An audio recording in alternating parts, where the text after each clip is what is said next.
Не спирай вредния си навик през следващите 7 дни. Да, много добре ме чу.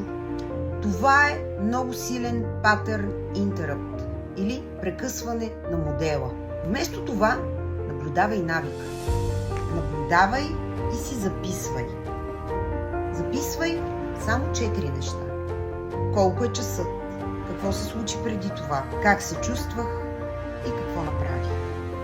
Без оценки, без пак се провали, само данни. След 7 дни отвори тефтера и потърси повторението.